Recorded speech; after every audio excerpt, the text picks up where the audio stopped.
So thank you all for coming.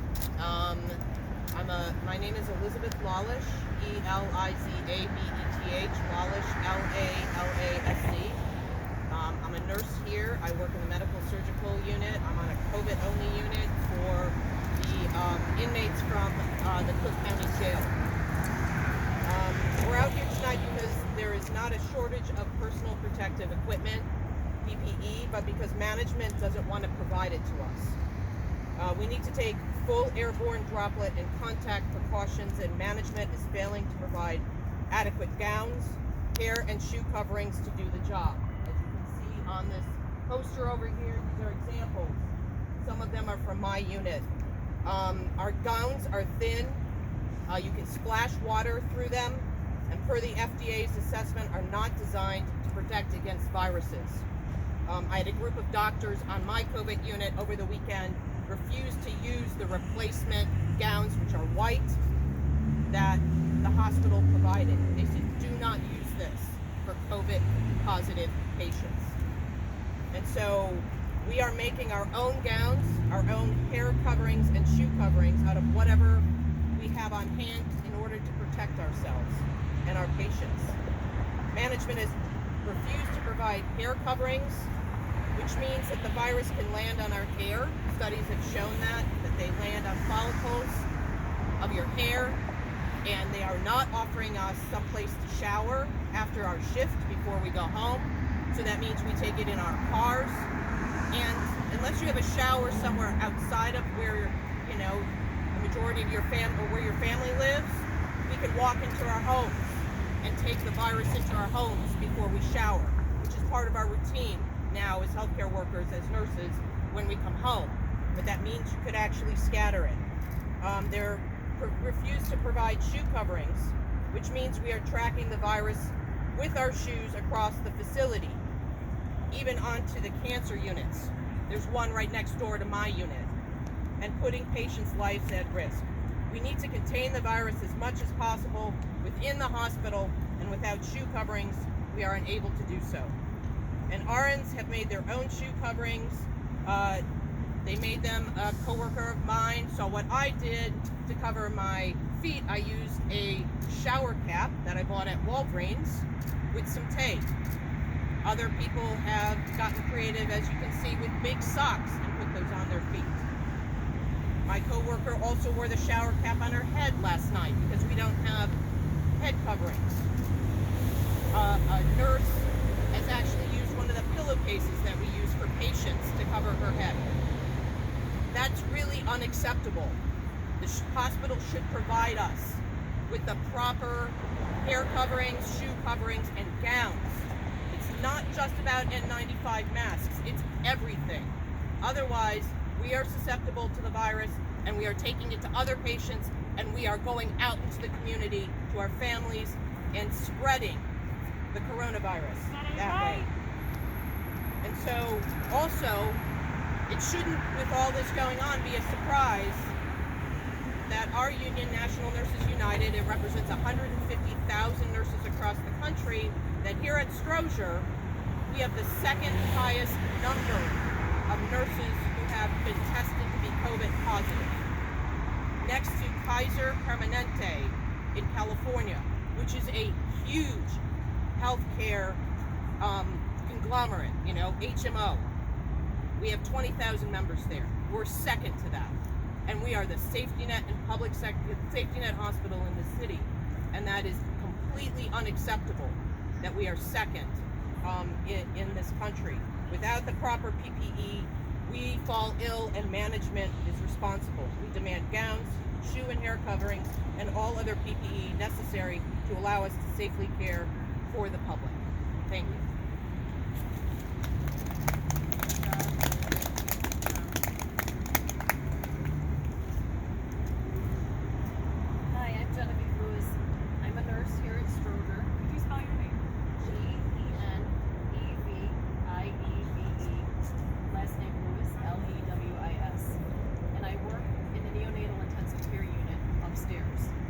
Nurses are doing a job that carries a risk to our lives, our families, and our community. The hospital should at least provide us with proper protection, and they are not doing this.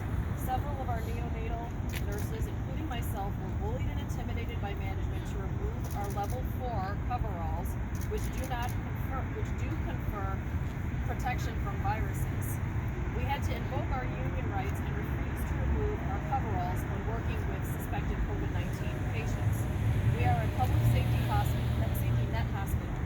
We should take the lead in stopping and controlling coronavirus. Instead, our hospital administrators over there are being negligent and irresponsible. We shouldn't have to fight management and the virus.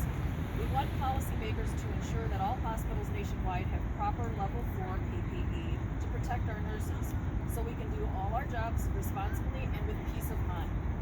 Management needs to stop harassing nurses who are simply trying to protect themselves and their families from this virus.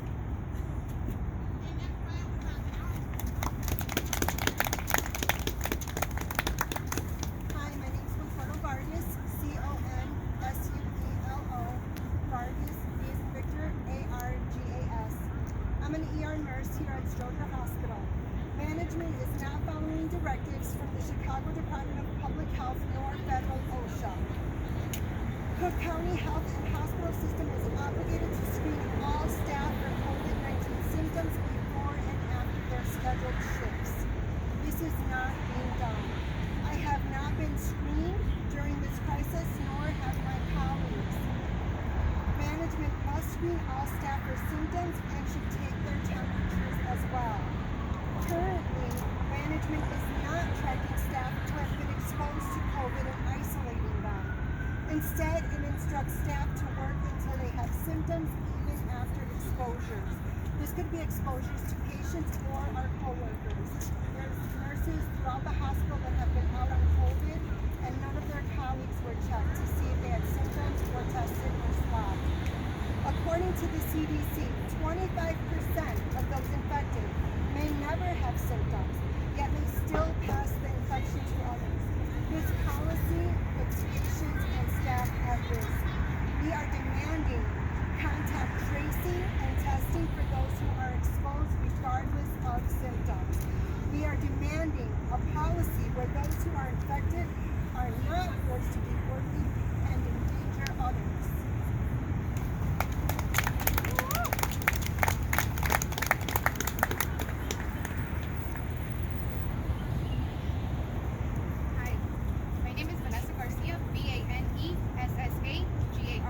I'm a combined rail operator for the Chicago Transit Authority. I operate trains on the Blue Line. We're here to support them because we are a union as well. We are bringing the patients, the nurses to the hospitals. We need protective gear as well to save our lives because we have family at home. I tested positive a couple weeks ago and my whole family tested positive. All we're trying to do is help them to get their protective gear, and also us, we need to be protected as well.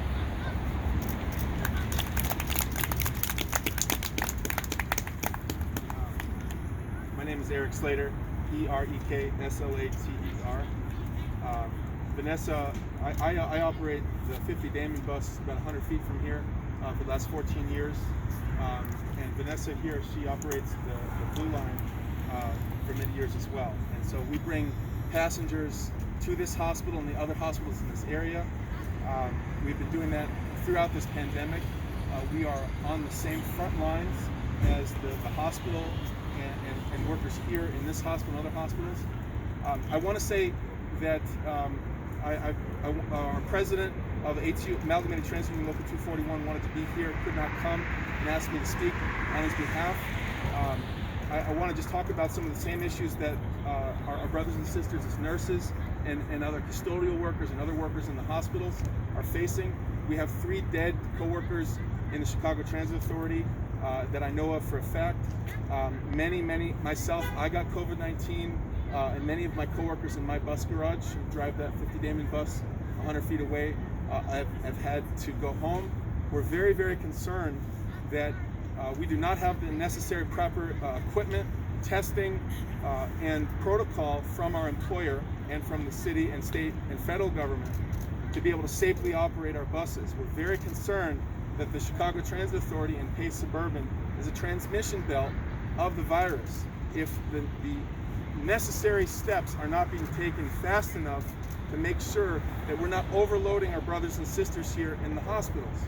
We want to make sure that that the people who are working on the buses and trains get the proper testing, that we get the proper equipment and the proper training. And if we need to be off the buses and trains or other work that we do, that we're paid to do so. Those are some of the things that we have the same concerns as our brothers and sisters here in the hospitals. And I just want to say that there really is nobody else on the front line. There's nobody. A lot of people are sitting at home, and it's frontline workers like transit workers, like nurses and other hospital workers that have to lead this fight because it's personal, right? My father goes to the VA across the street. He just got out of intensive care, right? And it was because of the hard work of doctors and nurses and other hospital workers that he came back healthy. And our families, our communities are dying. We're watching what's going around the world and what's not. We have to stand up, especially union workers, and link arms and fight this fight that no one else is willing to fight for us. So thank you to all the medical workers here.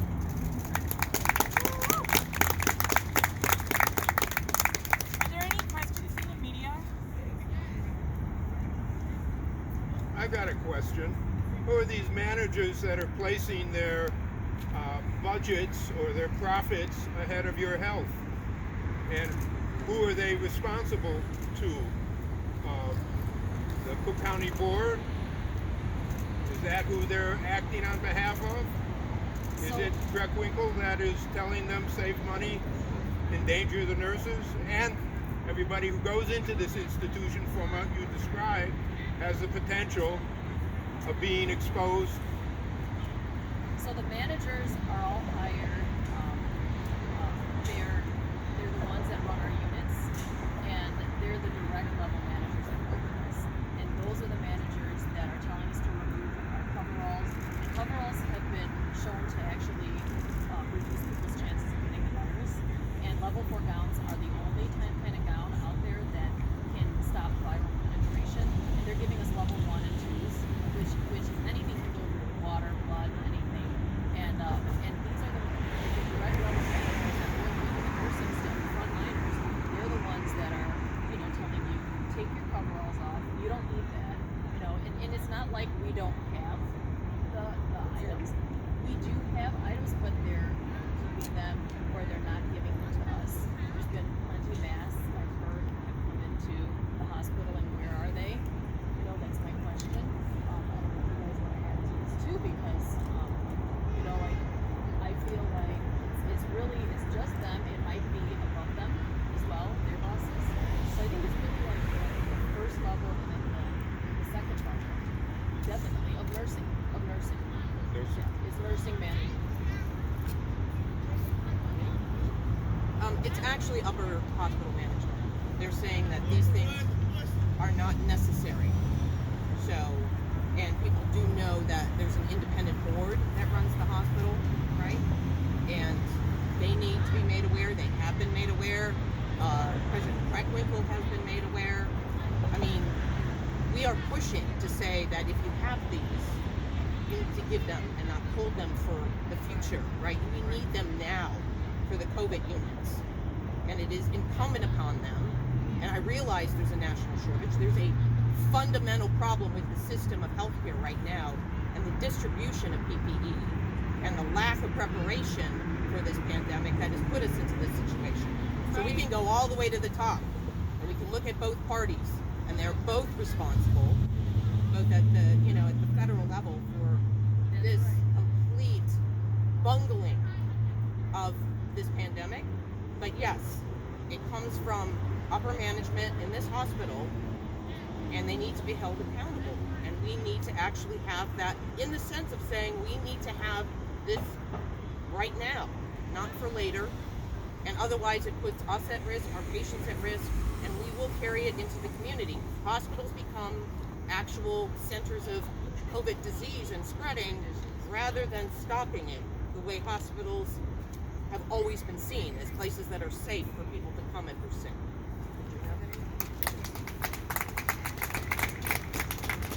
Anybody else have a question? I have one more.